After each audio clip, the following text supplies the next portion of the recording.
Välkommen till The Language Ear, Comprehensible Input for Learners. Innan vi börjar vill jag vara tydlig med en sak. Den här debatten är inte menad att skapa kontrovers. Det är främst för pedagogiska ändamål och vi håller diskussionen på svenska för att ge er lyssnare möjlighet att lära er språket genom verkligt engagerande innehåll. Vi kommer att prata om Ark Raiders, ett spel som verkligen har rört upp känslor i spelvärlden. Våra åsikter kan bli lite heta ibland, men det här är en vänlig diskussion. Ska vi köra igång? Absolut. Låt oss göra det. Så, Ark Raiders alltså.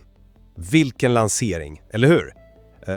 Helt otroliga siffror direkt från start. Vi pratar ju om över 350 000 samtidiga spelare bara på Steam. Och mottagandet har ju varit fenomenalt. Typ 89% positiva recensioner. Det är ju siffror som de flesta utvecklare bara drömmer om. Samtidigt har det ju stormat en del kring spelets affärsmodellen, har ifrågasatts. Användningen av AI-röster har skapat debatt och själva bytet av genre. Ja, det finns ju mycket att diskutera. Så kärnfrågan blir väl lite, är den här dundersuccén ett bevis på smart, pragmatisk spelutveckling som gav spelarna vad de ville ha? Eller ser vi början på en oroande trend i branschen där framgång köps med tvivelaktiga metoder? Vår diskussion här bygger ju på allt vi sett och hört kring spelet. Jag menar ju att framgången talar för sig själv. Embark gjorde helt klart nödvändiga och faktiskt modiga val för att leverera ett toppenspel som spelarna uppenbarligen älskar. Jag ser det från ett helt annat håll. Visst, siffrorna är imponerande. Det kan ingen förneka. Men för mig kan den där framgången inte på något sätt ursäkta det jag ser som en rätt cynisk affärsmodell, en etisk tveksam användning av AI-teknik för röster och framförallt brutna löften som riskerar att skada förtroendet för studion på sikt. Popularitet är inte allt liksom. Okej. Men låt mig ändå börja med att verkligen trycka på hur stor den här framgången faktiskt är. Över 350 000 samtidiga spelare på Steam. Det är ju en historiskt stark lansering. Och det handlar inte bara om kvantitet. Kvaliteten är ju uppenbarligen där. Spelarna ger det 89% positiva omdömen. Och kritikerna är ju med på tåget. Vi ser ju snittbetyg på 87 på Metacritic och hela 93 på OpenCritic. Det här händer ju inte av en slump. Det är ett resultat av att Embark vågade fatta tuffa beslut. Ta genrebyte till exempel. Att gå från den där ursprungliga PvE-konceptet, Player vs. Environment, alltså spelare mot datorstyrda fiender, var ju ett måste. Den tidiga versionen var ju uppenbarligen inte kul. Det har ju kommit fram tydligt. Att då våga pivotera till en PvPvE extraction shooter där man både slåss mot andra spelare och datorstyrda fiender för att komma ut med sitt byte. Det räddade ju hela projektet.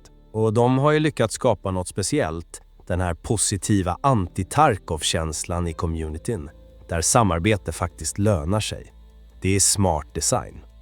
Och visst, AI-rösterna och affärsmodellen har skapat diskussion, men jag ser det som pragmatiska val. För ett team på runt 250 pers som siktar på en 10-årsplan för spelet, då krävs det såna här kompromisser för att kunna leverera och underhålla ett så pass ambitionsspel. Det är faktiskt nödvändigt. Jag köper inte det där rakt av. Pragmatiskt kanske. Men till vilket pris? Den här framgången vilar ju på en ganska skakig grund om du frågar mig. För det första, sveket mot det ursprungliga löftet. Kom ihåg hur Ark Raiders presenterades 2021. Ett free-to-play-spel helt fokuserat på samarbete mot datorn, PvE. Det var ju det som byggde hypen från början. Att sen, flera år senare, helt kasta om det till en PvPvE extraction shooter och dessutom sätta en prislapp på $40.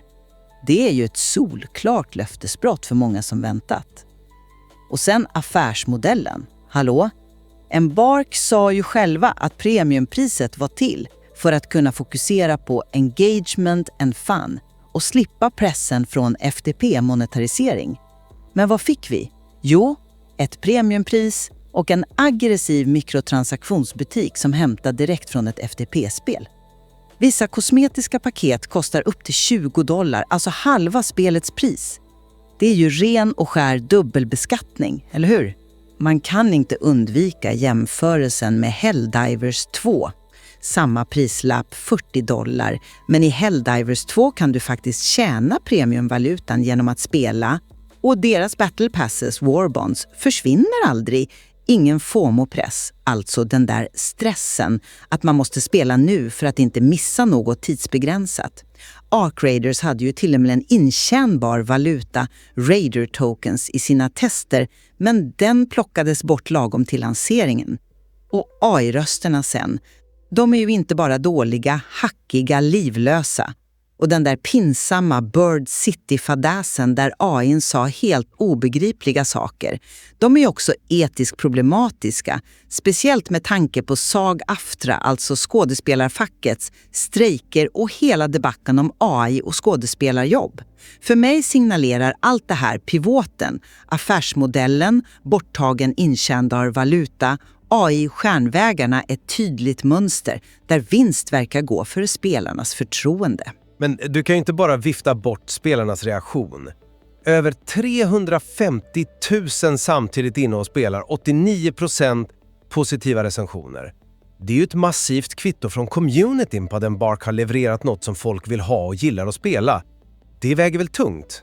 Absolut, siffrorna är höga, igen. Men framgång på vilken grund?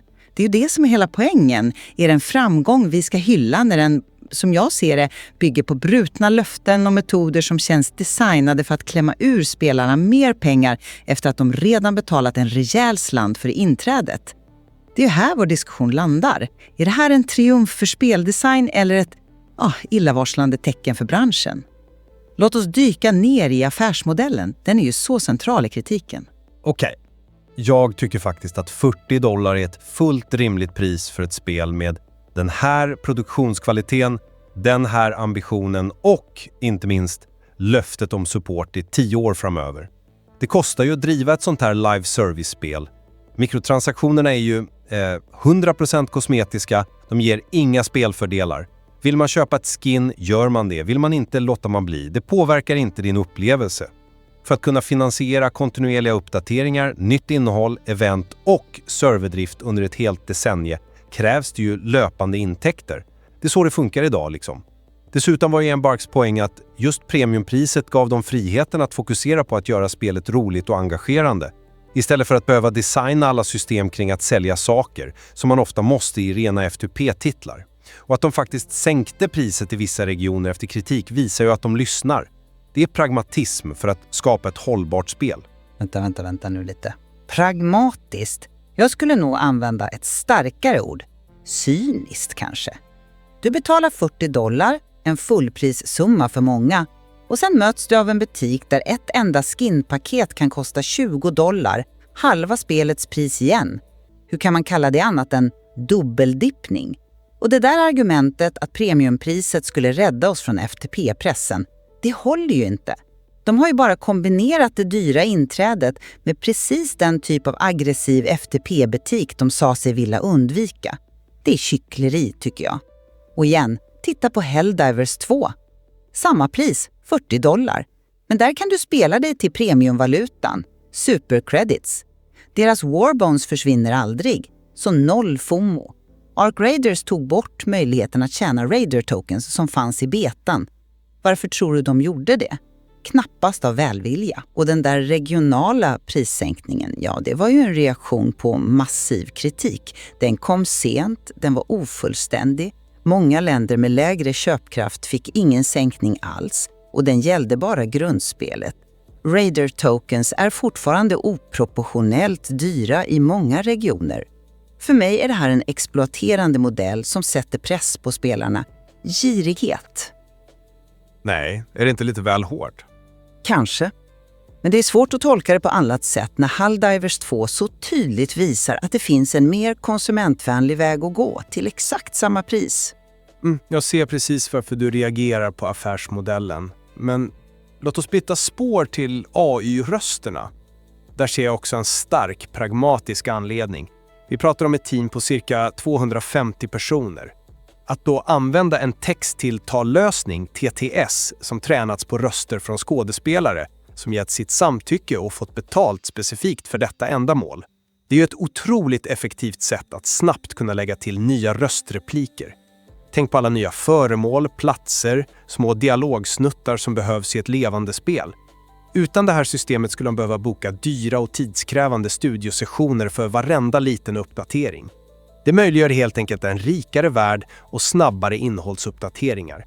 Embark har ju också varit tydlig med att det inte handlar om generativ AI som skapar helt nya framträdanden från grunden, utan ett verktyg för att utöka befintligt material med samtycke. För mig är det här en acceptabel kompromiss mellan produktionsrealiteter och konstnärlig integritet. Jag är ledsen, men jag köper inte den där distinktionen mellan TTS och generativ AI som något annat än semantik när det kommer till kritan. Processen att mata en AI med en mänsklig röst för att sedan generera nya framträdanden som skådespelaren aldrig gjort, det är ju precis den typen av teknik som skådespelarfacket SAG-AFTRA kämpade så hårt emot under strejkerna.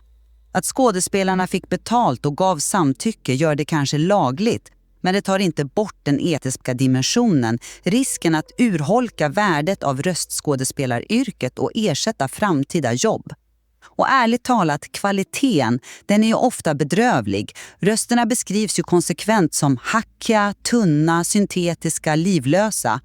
Den där Bird City-incidenten är ju ett ökänt exempel som visar precis hur opålitlig tekniken kan vara. I ett spel som i övrigt får så mycket beröm för sin ljuddesign och atmosfär sticker de här platta AI-rösterna ut som en törn i sidan. De förstör ju inlevelsen totalt för många. Det spelar ingen roll hur pragmatiskt det är för utvecklarna om resultatet blir så här undermåligt och etiskt tveksamt. Det är en kvalitetsbrist, punkt slut. Okej, jag förstår kritiken mot kvaliteten, även om jag tycker den är lite överdriven. Men om vi tittar på genrebytet då, där ser jag ett beslut som krävde mod och var absolut nödvändigt. Som vi konstaterade, den ursprungliga PvE-idén höll helt enkelt inte måttet. Den var inte kul. Att då våga kasta om allt, försena spelet och satsa på en PvPvE extraction shooter, det visar ju på en stark vilja att faktiskt leverera en högkvalitativ upplevelse, även om det var smärtsamt. Den här pivoten räddade ju spelet från att antingen läggas ner eller släppas som en total flopp. Och igen, den massiva framgången vid lansering är ju det främsta beviset på att det var rätt beslut för spelarna i slutändan. De röstade med sin speltid, helt enkelt. Men det handlar ju om förtroende också. För alla de som faktiskt såg fram emot det där unika samarbetsfokuserade PvE-spelet som utlovades från början, var ju det här bytet ett svek. Det är lätt att se det som att Embark bara följde trenden. Extraction shooters blev ju hett och övergav sin ursprungliga vision för att jaga snabba pengar. Det passar ju in i ett mönster tycker jag. Först FTP-löftet som sprack, sen premiumpriset som ändå kombinerades med aggressiv FTP-monetarisering och så misslyckandet med AGG-marknadsföringen Alternate Reality Game som byggde upp fel förväntningar och skapade irritation. Varje sådant steg bidrar ju till att nöta ner förtroendet för studion även om spelet i sig är populärt just nu. Men låt oss då fokusera på det som faktiskt fungerar otroligt bra och som är ett direkt resultat av deras designfilosofi. Den unika communitykulturen. Hela den här anti-Tarkov-stämningen, där spelare i en normalt sett stenhård och brutal genre faktiskt ofta väljer att samarbeta, vara vänliga, till och med förhandla sig ur kniviga situationer, det är ju fantastiskt att se. Och det är ju ingen slump, det är ett resultat av medvetna designval. Närhetschatten, VoIP som möjliggör direktkommunikation och diplomati, det uttrycksfulla emote-systemet, matchmaking som försöker para ihop solspelare med andra solspelare och de riktigt farliga Ark-robotarna som tvingar fram oväntade allianser. Vi ser ju massor av klipp på nätet där spelare hjälper varandra, delar med sig av loot, varnar för faror. Det skapar ju otroligt minnesvärda och positiva spelupplevelser som skiljer Ark Raiders från mängd. Ja, jag kan absolut hålla med om att själva kärnan i spelets gunplay, rörelse och just den där speciella dynamiken som kan uppstå mellan spelare, särskilt i solo-lobbys, är riktigt bra. Det är välgjort och det märks att det ligger mycket tanke bakom system som närhetschatten och PvE-hoten för att uppmuntra samspel. Det är spelets stora styrka. Men Det gör ju bara de andra problemen, den giriga affärsmodellen, de usla AI-rösterna, de brutna löftena, ännu mer frustrerande. När grundspelet är så pass bra och potentialen för en positiv community finns där, då känns det ju extra synd att det dras ner av cyniska affärsbeslut och tekniska eller etiska kompromisser som skadar helhetsintrycket. Det riskerar ju att lura in spelare i ett ekosystem som i grunden inte respekterar dem eller deras plånbok fullt ut. Och vi ska inte glömma baksidorna som också börjat synas. Framväxten av ganska toxiska anti-PvP-spelare som attackerar andra för att de faktiskt ägnar sig åt PvP, vilket ju är en del av spelet.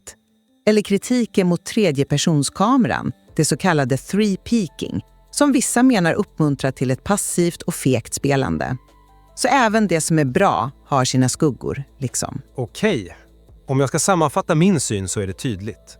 Siffrorna ljuger inte. Den enorma spelarbasen och de skyhöga betygen visar att Ark Radis är en dundersuccé för att det i grunden är ett otroligt välgjort och engagerande spel. Genrebytet var ett modigt och nödvändigt beslut för att nå den här kvaliteten. Affärsmodellen och AI-användningen är pragmatiska och försvarbara kompromisser som krävs för att ett relativt litet team ska kunna leverera och underhålla ett så här ambitiöst spel med en 10-årsplan. Och den unika, ofta positiva community-kulturen är det yttersta beviset på att Embarks designfilosofi fungerar och resonerar med spelarna. Det är klart en triumf. Speciellt när Helldivers 2 så tydligt visar att det går att göra annorlunda och bättre för samma pris.